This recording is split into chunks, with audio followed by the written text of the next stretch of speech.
Welcome back down to the house, everybody. We are in the midst of having our spring upon us, and spring upon us has brought some spring storms, and spring storms down here have brought some limbs down. So we're going to walk around the house. We're going to get up to speed on where we are with everything. We're going to go in the house. We're going to do some more work today, and let's start with over here. So if you look back, and I think I may put a picture up here of what this looked like in the beginning. The yard was completely overgrown and everything in here was just completely overwhelmed with the weeds. And now we have reached the point where the weeds are beginning to try and return. But we also have some grass out here. So we need to get the mower down here and get some yard work done. We'll walk around to that side here in a second. But the mower will take care of all of this. The front yard is not springing back too much with trees. We're having an actual yard come back in. But on this side, we got a little bit more resistance to our efforts to clean up the place. We got some nice flowers up here. We got some just general wood pile, or chip pile I should say. And then we've got a few decent sized bushes that are trying to return. Never quite gave up all the way. We've got some limbs that came down off this maple tree. They actually were over here. Just moved them over here so we could walk up into the house. She's looking for glass again. So we got some moderate sized limbs down over here. The bushes back here are starting to spring back up. All of this needs to get pulled out. After finishing repairing the wiring from Bulldog, I found that the truck side of the wiring is damaged as well. So we won't be pulling out these leafy monstrosities today, but it will be very soon. We got our mulch piles here that'll need to be relocated somewhere else on the property.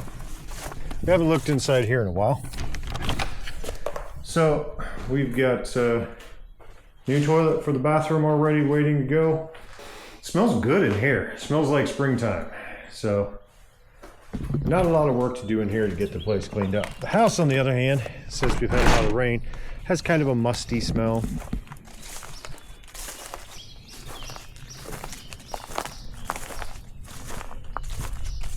We got some blackberry bushes growing back here, some box elder, which looks extremely like poison ivy, but the limbs come together in the center as opposed to alternating. It also has a very slick feel to it. Of course, if you're going to touch something to tell if it's poison ivy or not, well, probably should be pretty sure beforehand.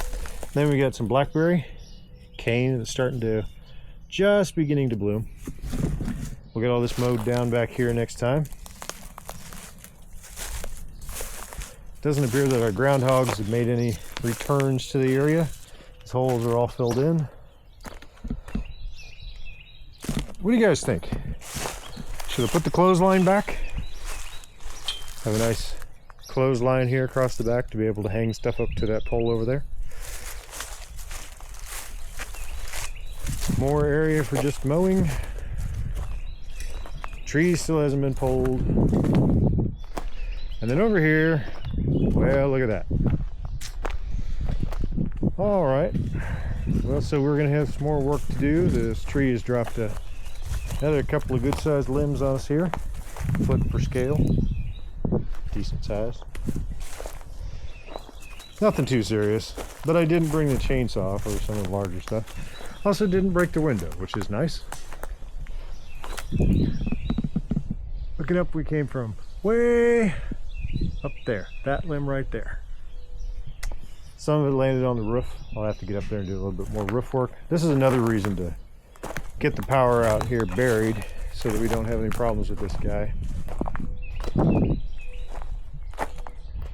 Virginia creeper growing up the house. Let's go ahead and take that guy down. We don't need your assistance with decorating, sir. All right. But yeah, the front yard looks pretty good. Not a whole lot going on out here. Let's go ahead and take a look at where we left off last time. All right, so we have torn all of this out. We've gotten this pretty well cleaned up in here. I think we're going to be taking some of these floorboards out. A few of them are going to need to be replaced. This section here is all going to go away. and this is going to go out. And from where we're standing right here, this wall is just going to continue on. The plan is to put a sliding glass door over here, going out the door onto a deck, refrigerator here, our sink and everything here. Probably the stove will be right here, and then we'll just have a whole bunch of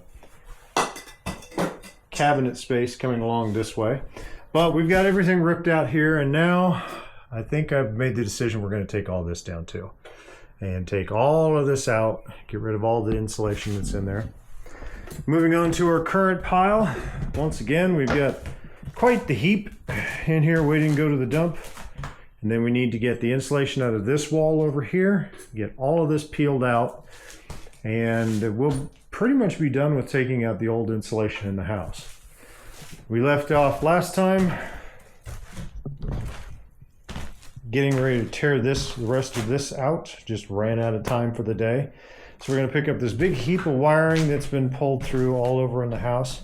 I'm going to go through a lot today and pull out most of these outlets. Almost everything that's in here is going to go away. Not because they did such a terrible job with putting everything in, but it's all just too close to the front. There's too many places where I can put in a nail or a screw. The boxes are old. The wiring that's in here is not terrible, but we can do better. And this wall is pretty much going to go away. We finished tearing all of this out in the bathroom in the last video, getting all of this out and away. There's a lot of dead ants over there, but the spray seems to have dissuaded them from coming back, but we'll see. We still got some more drywall over here to take down. And I think we're going to take out most of these today and get most of this into that pile over there.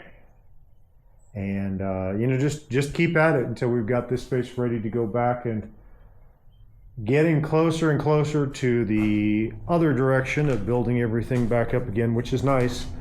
But before we do that, we've got to level this floor, which has from there to there, right there in the middle of that floor over there, this sags down about 1.5 inches. So this is all going to have to be leveled before I can redeck it.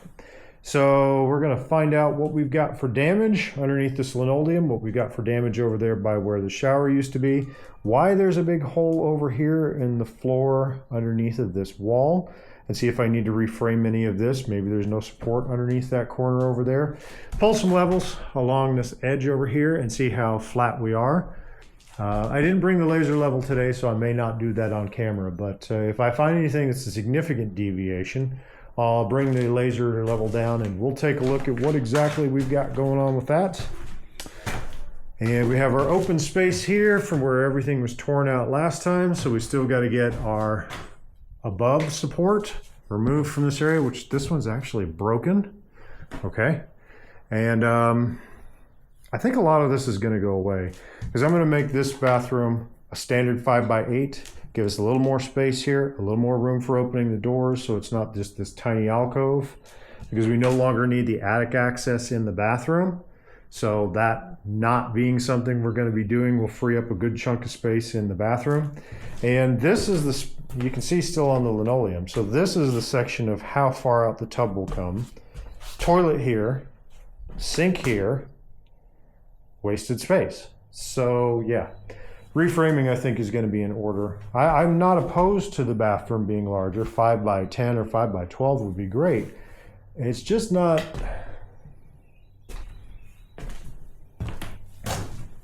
Now we could put a door over here through this going into that bathroom or this bedroom over here and have it just be off from this kitchen. And that's not a bad plan, but I haven't made that decision yet. So if anybody has any thoughts of whether the door should be on the other side, I'm listening. I think the closet is going to go back over here next to the window and make the room a little bit darker, but we're going to make the window bigger too. So I think that should be fine. And then we're going to be tearing down everything over there and getting all the rest of these out, going through here and removing all of this. We may do that today. All right, that's enough talking for today. Let's get to it, and I will see you guys later on.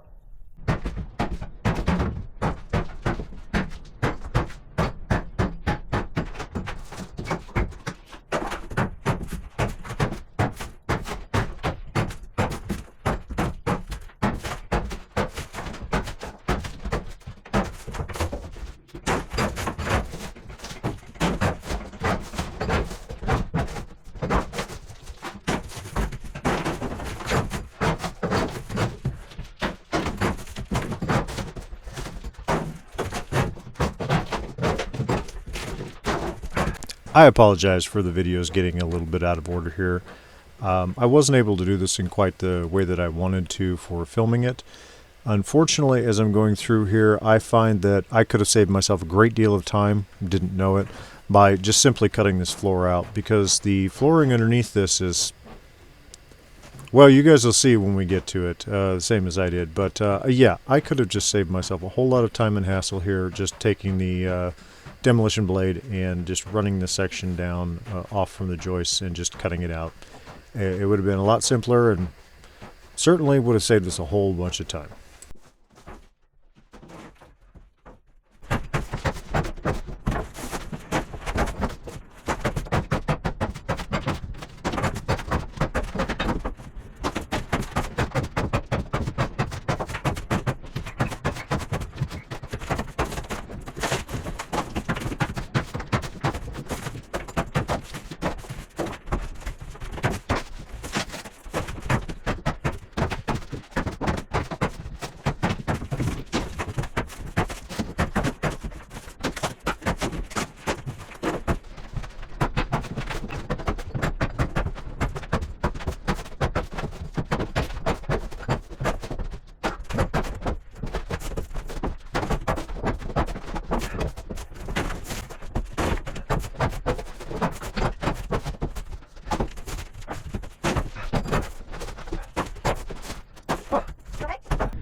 And I want to say to everyone, thank you for coming along on this journey. We appreciate you guys being with us.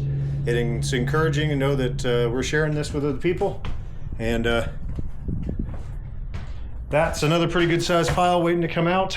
So off to the dump it will go again. Probably not on the next video. I think we've got a lot more floor to pull up in here.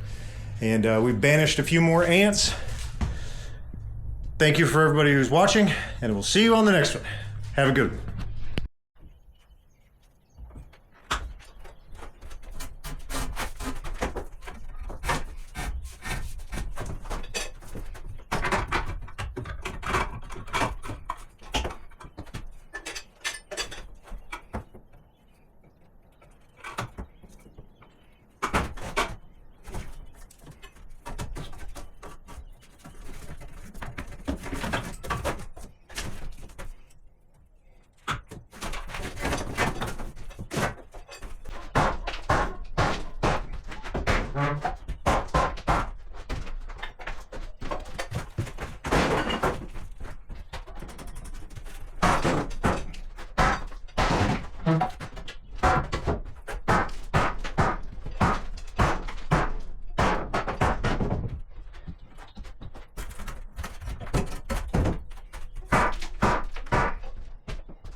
So this is why I keep taking things apart.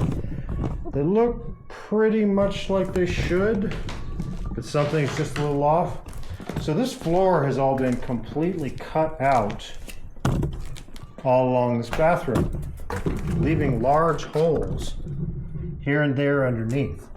And while I'd love to just not deal with this, here it is. So we're going to continue taking all of this out, and it looks like we're going to have quite a bit of subfloor work to do underneath it here to get everything pest resistant and smell resistant and draft resistant coming up out of the basement. And yeah, well, we'll just continue on. We'll get all this down eventually.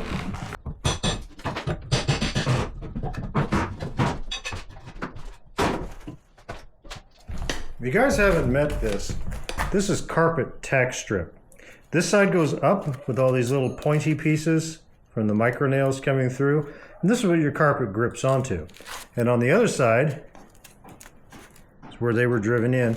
And these nails, usually quite a bit longer than this, are driven down into your subfloor or your whatever your floated board above that is. And this holds at the corners of the room, and the carpet gets stretched onto this, facing a specific direction. So if you look closely, these are pointed this way. So you would face that towards the wall, stretch the carpet over it, and it pulls back and catches on these and holds the tension on the carpet. You do not want to step on those in bare feet.